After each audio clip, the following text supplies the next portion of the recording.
భర్త ఆకాష్ కాకి ఇంటి బయట పెద్ద బండరాయిని మోస్తూ బాధగా ఏమో ఈ పిచ్చుక భార్యమణి అని అనగానే భార్య కావ్య పిచ్చుక గరిట పట్టుకొని కోపంగా వచ్చి ఏమిటో చెప్పండి కాకి భర్తగారు. ఇంత పెద్ద శిక్ష వేసిన తర్వాత ఇంకా భర్తగారన్న మర్యాద ఎందుకో. తెల్లారింది కదా చూసేవాళ్ల కోసం, అంతే తప్ప తమరి మీద ప్రేమతో కాదంటే భర్త కాకి గారు. వేసిన శిక్ష చాలు, ఇప్పుడిక రాయిని పక్కన పడేనా. నేను చెప్పేంత వరకు ఆ రాయిని అలాగే మోస్తూ ఉండాలి. నా మాట కాదని బండరాయిని పక్కన పెట్టినా దూరంగా విసిరేసినా నేనసలే మంచిదాన్ని కాదు. అవును కావ్య, అప్పుడప్పుడు నువ్వు నిజాన్ని భలే ఒప్పుకుంటావు. నువ్వు అసలే మంచిదానివి కావు కదా, పెద్ద గయ్యాళి భార్యవి. అందుకేనా ప్రేమించి పెళ్లి చేసుకున్నావు. ప్రేమించిన మాట నిజమే, కానీ పెళ్లి మాత్రం నువ్వే ప్లాన్ చేసి చేసుకున్నావు. అవును మరి, నాకు నీలాంటి అందగాడు దొరకడని పెద్ద స్కెచ్ వేసి మరి నేను పెళ్లి చేసుకున్నాను. నాది ఒరిజినల్, నీలా మేకప్ వచ్చిన రంగు కాదు. అయితే చీకటి పడే వరకు ఇలాగే ఉండు అని చెప్పి కావ్య పిచ్చుక లోపలికి వెళ్తుంది బతిమాలింపుగా.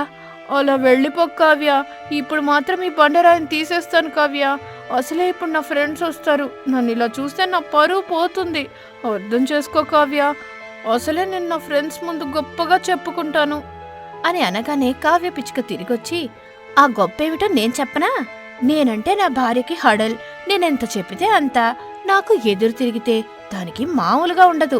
ఆ పూట దెబ్బలే దెబ్బలే. కొట్టొద్దని చెప్పినట్టు వింటానని పాపం బతిమాలుతూ ఉంటుంది. నాకే జాలేసి వదిలేస్తాను.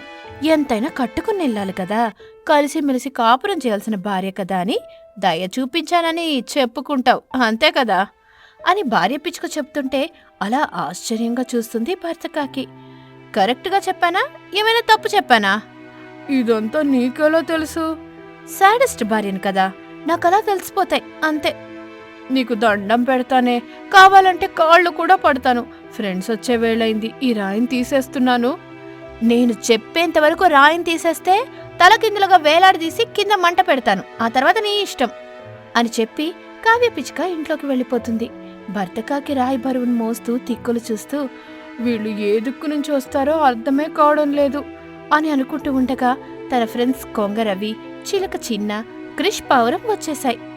ఆకాష్ కాకి అలా ఉండటం చూసి ఏంట్రా ఇది అని అడగగానే ఆకాష్ కాకి కంగారు పడుతూ ఇది ఇది ఇదొక ఎక్సర్సైజ్ రా, రోజు మీరు రాకముందు ఇలాగే చేస్తుంటాను.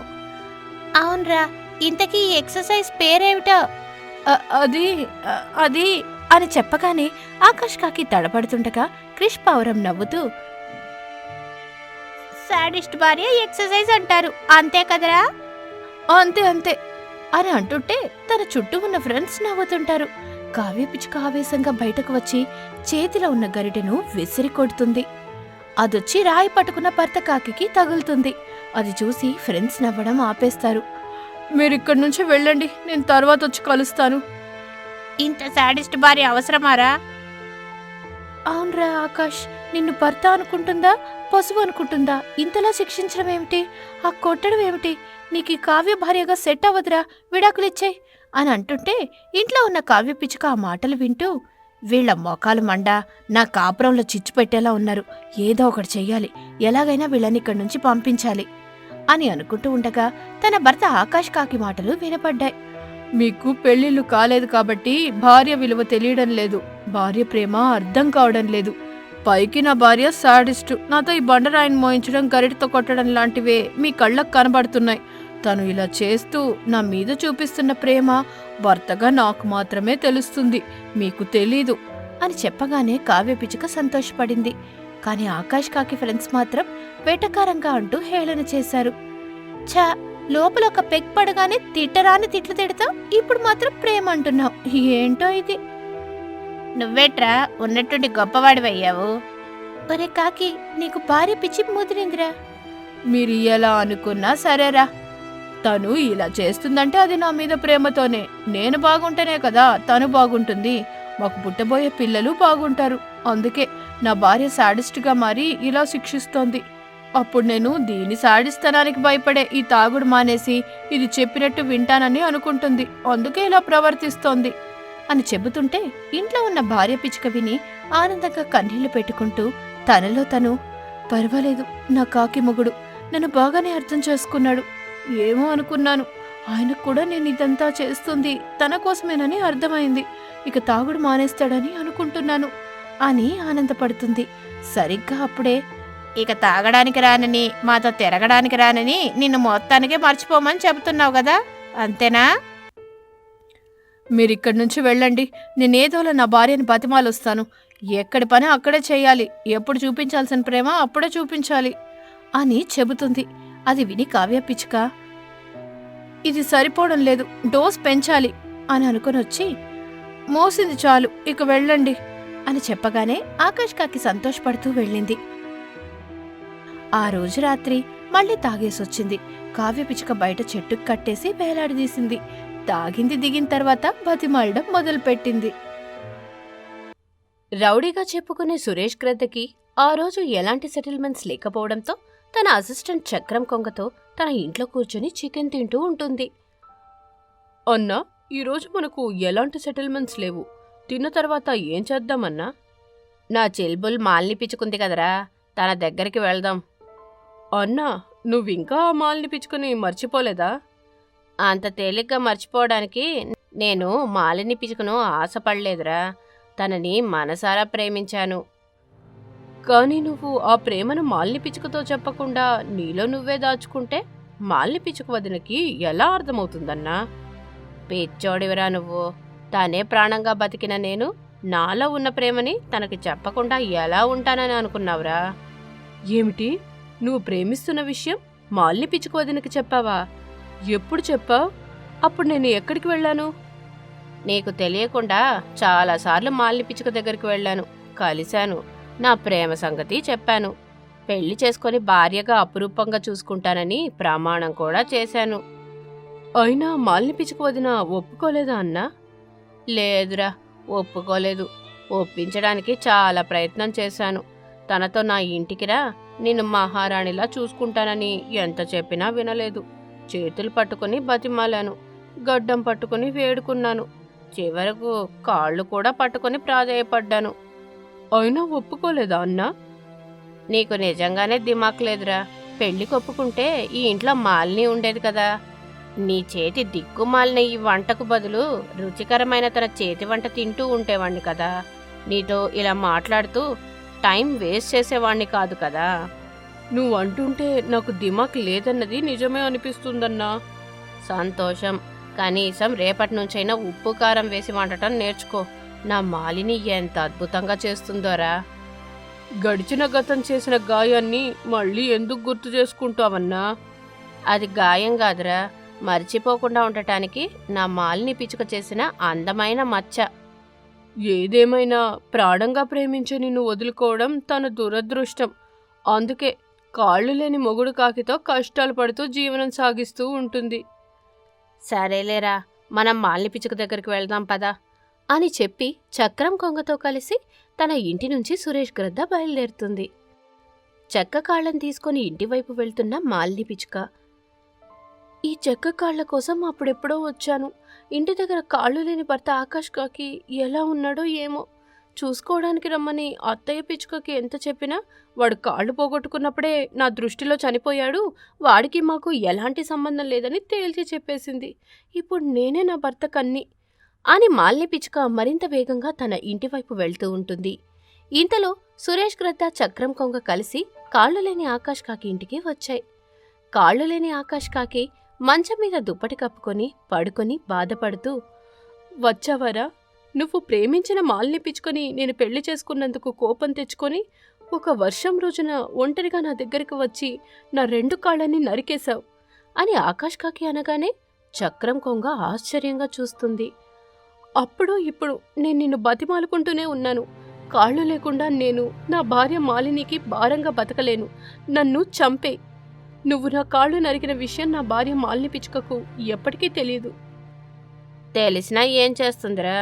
నా భర్త కాళ్ళు లేకుండా చేసింది నువ్వా అని ఆవేశంగా నా దగ్గరకు వచ్చి నా 2 చెంపల మీద కొడుతుంది, అంతే కదా అని సురేష్ గ్రద్ద అంటుండగా చెక్క కాళ్ళు పట్టుకుని మాలిని పిచ్చుక తన ఇంటికి వచ్చింది. కిటికీ దగ్గర నిలబడి సురేష్ గ్రద్ద చక్రం కొంగ కాళ్ళు లేని తన భర్త ఆకాష్ కాకితో ఏం మాట్లాడుతున్నారో వింటోంది. నువ్వు నా కాళ్ళు నరికి నా భార్య లేని సమయంలో ఇంటికి వచ్చి నన్ను ఇలా బాధ పెట్టడం, నరకం చూపించడం నీకు ఏమాత్రం తగదు అని చెప్పగానే మాలిని పిచ్చుక ఆశ్చర్యపోతుంది. తనలో తను, నా భర్త కాలు తీసేసింది నన్ను ప్రేమించిన సురేష్ గ్రద్దా. మరి ఈ విషయం ఇంతకాలం నా భర్త నాతో ఎందుకు చెప్పలేదు? ఇప్పుడే సురేష్ గ్రద్ద పని చెబుతాను అని అనుకుని చెక్క కాళ్ళు తీసుకుని ఇంట్లోకి వచ్చింది. సురేష్ గ్రద్ద చక్రం కొంగ మాలిని పిచ్చుకను చూసి ఇంట్లో నుంచి పారిపోతాయి. అదేమిటండి, నన్ను చూసి ఇద్దరు అలా పారిపోతున్నారు? దొంగతనం చేయడానికి వచ్చారు, నువ్వు ఇంట్లోకి రాగానే పారిపోయారు. సర్లేండి, మీకోసం ఇదిగో ఈ చెక్కకాళ్ళు తీసుకొచ్చాను, వేస్తానులేండి అని చెప్పగానే ఆకాష్ కాకి సంతోషపడుతుంది. సురేష్ గ్రద్ద చక్రం కొంగ గబగబా వెళ్తూ ఉంటాయి. ఆకాష్ కాకి చెక్క కాళ్ళు వేసుకుంటుంది. మాలిని, ఇవి నొప్పిగా ఉన్నాయి. బాధపడకండి, అవి మాయా కాళ్ళు. నొప్పిగా అనిపించినట్టే ఉంటుంది, కానీ నొప్పి రాదు. చాలా బలంతో ఉంటాయి. కొంచెం అటు ఇటు నడవండి అని చెప్పగానే ఆకాష్ కాకి చెక్క కాళ్లతో నెమ్మదిగా అటు ఇటు నడుస్తూ ఉంటుంది. నొప్పి లేకుండా అవుతుంది. నిజంగానే ఇవి మాయా కాళ్ళు మాలిని, ఏ విధమైన నొప్పి లేదు. సరే పదండి, అలా బయటకు వెళ్దాం అని చెప్పి చెక్క కాళ్ళున్న భర్త ఆకాష్ కాకిని తీసుకొని ఆకాశంలో ఎగురుతూ సురేష్ గ్రద్ద ఇంటికి తీసుకొని వెళ్తుంది. ఇదేంటి మాలిని పిచ్చుక, వీడింటికి తీసుకొచ్చా అని అంటుండగా సురేష్ గ్రద్ద చక్రం కొంగ ఆ ఇంట్లో నుంచి బయటకు వస్తాయి. ప్రేమంటే ప్రేమని పంచడం సురేష్, నీలాగా ప్రేమించిన అమ్మాయి భర్త కాళ్ళని నరికేయడం కాదు. ఇప్పుడు నా భర్త కాళ్లతో నువ్వు ఫైట్ చేయి, చూద్దాం నువ్వు గెలుస్తావా నా భర్త గెలుస్తాడో. అంటే నీకు నిజం తెలిసిపోయిందా మాలిని? తెలిసింది. చెయ్యి, నా భర్తతో ఫైట్ చేసి ఓడించు. నేనే నీ దగ్గరకు వస్తాను, నిన్ను పెళ్లి చేసుకుంటాను అని చెప్పగానే సురేష్ గ్రద్దకు ఎక్కడలేని సంతోషం వేస్తుంది. ఆకాష్ కాకి మీదకు దూకుతాడు. అంతే, ఆకాష్ కాకి తన మాయా కాళ్లతో సురేష్ గ్రద్ద కాళ్లని నొక్కి పెడుతుంది. సురేష్ గ్రద్ద ఓడిపోయానని బతిమాలుతుంది. ఆకాష్ భర్త కాకిని తీసుకుని సంతోషంగా తన ఇంటికి వస్తుంది మాలిని పిచ్చుక. ఎంతో సంబరంగా కాపురం చేసుకుంటూ ఉంటుంది. ఒక అడవిలో తరుణ్ పిచ్చుక, వరుణ్ చిలుక, మదన్ కాకి అనే ముగ్గురు దొంగలు ఉండేవాళ్లు. ఒక రోజున రాత్రి ఆ ముగ్గురు దోచిన డబ్బు, నగలతో అడవికి వచ్చి భయంకరంగా ఉన్న ఒక చెట్టు మీద ఉన్న పాడుబడిన గూడులో దాచి అక్కడే నిర్భయంగా కూర్చుని కబుర్లు చెప్పుకోసాగారు. మాటల మధ్యలో వాళ్లలో తరుణ్ పిచ్చుకకు ఒక విచిత్రమైన ఆలోచన వచ్చింది. వెంటనే, సరే, నేను చెప్పేది జాగ్రత్తగా వినండి. ఇప్పుడు మనం దాచిన ధనం తలా కాస్తా పంచుకుంటే మనలో ఎవడి దరిద్రమూ తీరదు. అలా కాక మనలో ఎవరో ఒకరు మొత్తం ధనం తీసుకోవడం జరిగితే వాడు ఇకముందు ప్రమాదకరమైన దొంగ వృత్తి మాని ఏ వ్యాపారమో చేసుకుంటూ హాయిగా బ్రతకవచ్చు. ఏమంటారు అని తరుణ్ పిచ్చుక అనగానే అందుకు వెంటనే వరుణ్ చిలుక, మదన్ కాకి దొంగలిద్దరూ ఒప్పుకుంటారు. అయితే దొంగిలించిన ధనమంతా ఎవరు తీసుకోవాలో నిర్ణయించడం పెద్ద సమస్యగా మారింది. తరుణ్ పిచ్చుక కొంచెంసేపు ఆలోచించి, ఇందుకు నాకొక ఉపాయం తోస్తోంది. ఈ తెల్లవారుజాములోపున మనలో ఎవరికి ఆ దోచిన సొమ్ము సాయంతో కోటీశ్వరుడు అయినట్టు కలవస్తుందో వాళ్లకు దాన్ని ఇచ్చివేద్దాం. ఈ ఆలోచన ఎలా ఉందంటారు మిత్రులారా అని అనగానే వరుణ్ చిలుక, మదన్ కాకి ఇందుకు ఒప్పుకున్నారు. తర్వాత అందరూ నిద్రపోయేందుకు పడుకున్నారు. కాని ఎవరికీ నిద్ర రావడం లేదు. కొంతసేపటికి తరుణ్ పిచ్చుక తన మిత్రులకు చెప్పడానికి ఒక కల ఆలోచించుకుని తృప్తిగా నిద్రపోయాడు. ఇక రెండోవాడు వరుణ్ పిచ్చుక కూడా ఆ రాత్రి ఇద్దరికీ చెప్పేందుకు ఒక కల ఊహించుకుని కళ్ళు మూసుకున్నాడు. మూడో దొంగ మదన్ కాకి ఒక పథకం వేసుకుని మిగిలిన ఇద్దరూ నిద్రపోయేదాకా ఆగి ధనం మూటను తీసుకుపోయి మరొక చెట్టు తొర్రలో దాచి వచ్చి పడుకున్నాడు. మరుసటి రోజు తెల్లవారిన తర్వాత ముగ్గురు దొంగలు మేల్కొన్నారు. నేను మనం దొంగిలించి తెచ్చిన డబ్బంతా తీసుకుని నేనెన్నడూ చూడని ఒక రాజ్యంలోకి ప్రవేశించాను. ఆ రాజ్యంలో దొంగల భయం అధికంగా ఉన్నట్టు తెలిసింది.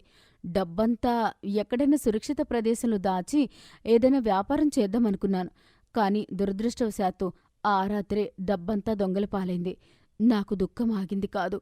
అప్పటికప్పుడే పోయి గ్రద్ద పెద్ద మనిషికి చెప్పుకున్నాను. అయినా నా అడవిలోని గజదొంగలను పట్టినవాడికి నా కుమార్తెతో పాటు అర్ధభాగం అడవి కూడా ఇస్తానని చాటింపు వేయించాడు. రాజకుమార్తె అర్ధరాధ్యం అన్న మాటలు వింటూనే నాలో ఉత్సాహం పొంగిపొర్లింది. నేను గ్రద్ద పెద్ద మనిషితో నేను ఆ గజ దొంగలిద్దరినీ పట్టి బంధించగలను, క్షణాల మీద అడవిలోని దొంగలందర్నీ పట్టుకుని గ్రద్ద పెద్ద మనిషికి అప్పచెప్పాను. ఆయన అన్నమాట ప్రకారం రాజకుమార్తెను నాకిచ్చి చేసి అర్ధరాజ్యం కూడా ఇచ్చాడు. ఆ విధంగా మనం దాచిన సొమ్ముల వల్ల నేను కోటీశ్వరునయ్యాను. పర్వాలేదు, ఒక మోస్తరుగా మంచి కలే కన్నావు అని తనకొచ్చిన కల గురించి ఇలా చెప్పాడు. నేను డబ్బు నగలు ఉన్న మూటతో క్షేమంగా నాగలోకం చేరాను. అక్కడ ఉన్న వజ్రాలు మణులు చూసి నా కళ్ళు జిగేలుమన్నాయి. కాని వింతేంటంటే నాగలోకపు యువరాణి నాగిని తన చెలికత్తెల్ని వెంటబెట్టుకుని వచ్చి నగల్ని తనకిమ్మని అడిగింది. ఆ క్షణంలో నా బుర్ర మహాచురుగ్గా పనిచేసింది. నేను నగలను నాగినీకివ్వకుండా కొన్నిటిని ఆమె చెలికత్తె నాగినికి బహూకరించాను. నాగిని తన చెలికత్తె నాగిని తనకన్నా అందమైన ఆభరణాలు ధరించడం చూసి ఈర్ష్యపడిపోయి నా దగ్గరికి వచ్చి దీనంగా, నువ్వు ఏది కోరినా ఇస్తాను, ఆ మిగిలిన నగలన్నీ నాకిచ్చెయ్యి అన్నది. ఆ మాట కోసమే ఎదురుచూస్తున్న నేను ఆమెతో, నాగదేవి, నేను పుట్టి పెరిగిన దేశం వదిలి ఎన్నో శ్రమలు కోర్చి నిన్ను వివాహం ఆడేందుకు ఇక్కడికొచ్చాను. ఈ నగలన్నీ నీవే అంటూ నగలన్నీ ఇచ్చేశాను అన్నమాట ప్రకారం నాగిని అప్పుడప్పుడే మహావైభవంగా నన్ను వివాహం ఆడింది. ఆ విధంగా మనం దాచిన సొమ్ము వల్ల నేను నాగినేని వివాహమాడి నాగలోకానికి రాజును కాగలిగాను. మొదటి ఇద్దరు కలలు విన్న మూడవ దొంగ మదన్ కాకి విచారంగా ముఖం పెట్టి తన కల గురించి ఇలా చెప్పాడు. మీ ఇద్దరి కలలతో పోల్చితే అసలు నాది కలే కాదు. వినండి, నేను దాచిన ధనం నగలు తీసుకుపోయి వ్యాపారం చేసి కోటీశ్వరుని కావడమే కాక మరొక కోటీశ్వరుడి కుమార్తెను కూడా వివాహమాడాను. అయితే మా ఇద్దరి కాపురం హాయిగా జరుగుతున్న సమయంలో హఠాత్తుగా ఏదో పెద్ద చప్పుడయ్యి కల చెదిరిపోయి కళ్ళు తెరిచాను. నలుగురు ముసుగు దొంగలు పాడుబడిన గూట్లో మనం దాచిన ధనం తీసుకుని పోతున్నారు. నేను వెంటనే తరుణ్ పిచ్చుకును తట్టి లేపుతూ, దొంగలు దొంగలు అన్నాను. కానీ నువ్వు కళ్ళు తెరవకుండానే, నా రాజ్యంలో దొంగల వాళ్ళను ఏనాడో కాళ్ళ రాశాను నేను అంటూ పక్కకు తిరిగి పడుకున్నావు. అప్పుడు వరుణ్ చిలుక భుజం తడుతూ సంగతి చెప్పాను. నువ్వు కూడా కళ్ళు తెరవకుండానే నాగిని నేనుండగా ఈ లోకంలో దొంగలా అహహహ అంటూ నవ్వావు. ఈ లోపల ముసుగు దొంగలు మన ధనంతో పారిపోయారు. ఆ మాట విని పిచ్చుక చిలుక గాబరా పడుతూ ధనం మూట కోసం చూశారు. అది అక్కడ కనిపించలేదు. వాళ్ళు కోపంగా మదన్ కాకి దగ్గరికి వచ్చి, నిజం చెప్పు, దొంగలు రావడం, నువ్వు మమ్మల్ని నిద్రలేపాలని చూడడం అంతా పచ్చి అబద్ధం కదా? ఇందులో అబద్ధం ఏమీ లేదు. మన దురదృష్టం ఏంటంటే ఆ దొంగలు వచ్చి మనం దాచిన సొమ్ముని ఎత్తుకుపోతున్నప్పుడు మీరు తీరని రాజకార్యాల్లో తలమునకలే ఉండడం. ఆ జవాబుతో వాళ్ళిద్దరూ రెచ్చిపోయి, ఒరే, నిజానికి మేము ఎలాంటి కలలు కనలేదు. నిద్రపోయే ముందు వాటిని ఊహించుకున్నాం అంతే. ఇప్పుడైనా నిజం చెప్పు, ఆ ధనం ఎక్కడ దాచావు అని అడిగారు. ఈసారి ఆ చిన్న దొంగ నవ్వి, మీకు ఎలాంటి కలలు రాలేదన్నమాట. బావుంది. అందువల్ల మనం అనుకున్న మాట ప్రకారం నేను కన్న కల గొప్పదే కనుక ధనమంతా నాకే చెందాలి అంటూ పోయి మర్రి చెట్టు తొర్రలో దాచిన ధనం మూటను తెచ్చి వాళ్ల ముందుంచాడు. దొంగలిద్దరూ చిన్నవాడి తెలివితేటలకు ఆశ్చర్యపోతారు. తాము పెద్దవాళ్ళై ఉండి చిన్నవాణ్ణి మోసం చెయ్యాలనుకున్నందుకు సిగ్గుపడిపోయి మొత్తం ధనాన్ని చిన్నవాడికిస్తూ, ఒరే తమ్ముడు, ఈనాటి నుంచి నువ్వు దొంగతనాలు మాని ఎక్కడికైనా పోయి ఈ ధనంతో ఏదైనా వ్యాపారం చేసుకుంటూ తగిన పిల్లని వివాహమాడి సుఖంగా బతుకు అని అన్నారు.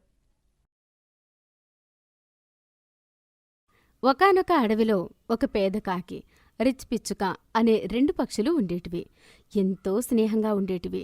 రోజూ సాయంత్రం పూట అడవిలో పారుతున్న సెలయేరు పక్కన కూర్చుని కబుర్లు చెప్పుకుంటూ సంతోషంగా ఉండేటివే. వాటి మధ్య నిన్నటి వరకు ఉన్న స్నేహం ప్రేమగా మారింది. అది పెళ్లి వరకు దారితీసింది.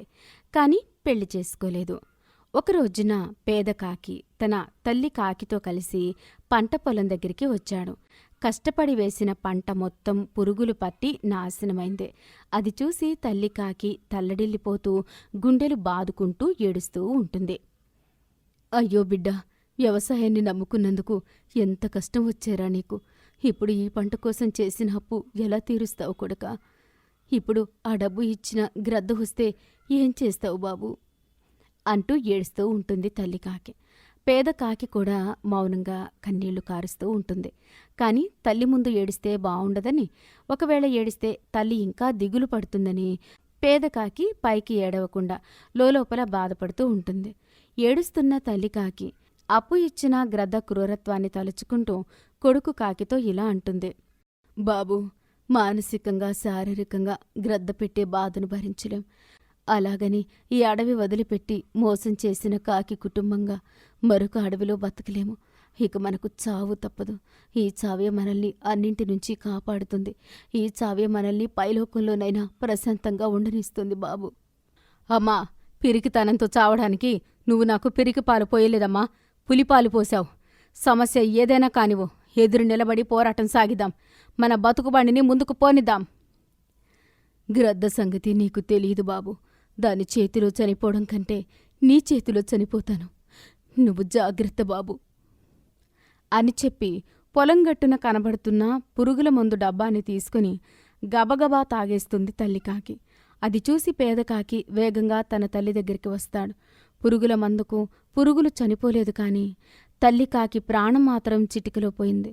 పేదకాకి తల్లి శవం దగ్గర కన్నీరవుతుంటే రిచ్చిపిచ్చుక అక్కడికి వచ్చింది. తల్లికి అంత్యక్రియలు చేశాడు పేదకాకి. అలా రోజులు గడుస్తున్నాయి. పేదకాకి పాడైన పంటను చూస్తూ చనిపోయిన తల్లిని తలుచుకుంటూ బాధపడుతూ ఉంటాడు. రిచ్చిపిచ్చుక తన దగ్గరికి వచ్చి ఎంత ఓదార్చినా పేదకాకి ముఖం ఆగేది కాదు. ఎప్పుడు చూడు వ్యవసాయం గురించి ఆలోచన చేసేవాడు. చూడు కాకి, ఇలాంటి సమయంలో నీతో ఇలా మాట్లాడడం తప్పో ఒప్పో నాకు తెలీదు. కాని నిన్ను వదిలిపెట్టి నేను మా ఇంటికి వెళ్ళలేను. నీతో పాటు ఉంటాను. పెళ్లి కాకుండా ఒక అమ్మాయి ఒక అబ్బాయి ఒకే ఇంట్లో ఉండడం అంత మంచిది కాదు పిచ్చుక. నా మాట విని నువ్వు మీ ఇంటికి వెళ్ళిపో. నేను వెళ్ళిపోయాక పాడైన వ్యవసాయం గురించి ఆలోచన చేస్తూ బాధపడుతూ ఉంటావా? మా అమ్మ నాన్నలు ఎంతో ఇష్టంతో కష్టపడి వ్యవసాయం చేశారు. కరువు కాలంలో కొన్ని పక్షులు తమ తమ భూములను అమ్ముకున్నారు. కాని మా నాన్న కరువుతో కూడా పోరాడి తన చెమటోర్చి నెత్తుటి చుక్కలతో పంటను పండించి రైతంటే ఎలా బతకాలో నేర్పించాడు. చివరికి పాము కాటుతో మట్టిలో కలిసిపోయాడు అని చెబుతున్న పేదకాకి మాటలు వింటూ ఉంటుంది రిచ్చిపిచ్చుక. ఆ తరువాత మా అమ్మ చాలా కష్టాలు పడింది. భూమంటే అమ్మలా చూసింది. తన కష్టం నాకు తెలియకూడదని ఎంతో ఇష్టంతో నన్ను బాగా చదివించి ఈ స్థాయిలో నిలబెట్టింది. తనని మంచిగా చూసుకుందామా అనుకునేలోపే నన్ను అనాథని చేసి వెళ్ళిపోయింది. నేనుండగాని నువ్వు అనాథవెలా అవుతావు కాకి? నన్ను పెళ్లి చేసుకో. చనిపోయిన మీ అమ్మా నాన్నలు మనకు పిల్లలుగా పుడతారు. ముందుగా నేను వ్యవసాయం చేయాలి. చెయ్యండి, నేను కూడా మీకు సపోర్టు చేస్తాను. మీ సంతోషమే నా సంతోషం. మీరెప్పుడూ నవ్వుతూ ఉండాలి. అప్పుడే నాకు ఆనందంగా ఉంటుంది. చాలా సంతోషం పిచ్చుక. కానీ మనం వ్యవసాయం చేయాలంటే నీళ్లు లేవు. మనకు దగ్గరలో చెరువులు కూడా లేవు. బోరు వేద్దామంటే అంతా రసాయనాలే. ఏం చెయ్యాలో అర్థం కావడం లేదు. మనకున్న పొలంలో ఒకచోట బావి కట్టిద్దాం. అందులో నీళ్లు నింపిద్దాం. మనకు వర్షం రాలేకపోయినా మనం వ్యవసాయం చేసుకోవచ్చు. మన చుట్టుపక్కల వాళ్లకి నీళ్లు ఇవ్వచ్చు. ఏమంటావు కాకి? నీ ఆలోచన బావుంది. అలాగే చేద్దాం. మిగతా పక్షుల సహాయంతో రిచ్చిపిచ్చుక పేదకాకి ఇద్దరూ కలిసి కాకి పొలంలో ఒకచోట బావి తవ్వుతాయి. అందులో సిమెంటుతో నీళ్లు భూమిలోకి ఇంకిపోకుండా ఓడలు కట్టిస్తాయి. నిండుగా నీళ్లు నింపుకుంటాయి. పేదకాకి నాగలి మీద పెట్టుకుని లాగుతూ ఉంటుంది. రిచ్చిపిచ్చుక నాగలి కర్ర పట్టుకుని పొలం దున్నుతూ ఉంటుంది. అలా రోజులు గడుస్తూ ఉంటాయి. పేదకాకి రిచ్చిపిచ్చుక కలిసి చేసిన వ్యవసాయం బాగా కలిసి రావడంతో పేదకాకి రిచ్చిపిచ్చుక సంతోషపడతాయి. గ్రద్ద దగ్గర చేసిన అప్పును మొత్తం చెల్లిస్తారు. ఇప్పుడు నన్ను పెళ్లి చేసుకుంటావా పిచ్చుక? నీతో వ్యవసాయం చేస్తేనే నా మీద నమ్మకం కలిగింది కదా కాకి. పర్వాలేదు, ఇప్పటికైనా నేను నీతో జీవితాంతం తోడుగా ఉంటాననే నమ్మకం కలిగిందే. అది నిలబెట్టుకోవడానికి ప్రయత్నం చేస్తాను. నాకు నీ మీద నమ్మకం ఉంది పిచ్చుక. నువ్వు ఎలాంటి ప్రయత్నాలు చెయ్యొద్దు అని చెప్పి రిచిపిచ్చుకుని తీసుకుని చెట్టు మీదున్న ఒక గుడి దగ్గరికి వెళ్తుంది పేదకాకి. అక్కడ ఆ గుడిలో ఉన్న అమ్మవారి సమక్షంలో పేదకాకి రిచిపిచ్చుకుని పెళ్లి చేసుకుంటాడు. సంతోషంగా కాపురం చేసుకుంటూ ఉంటాయి.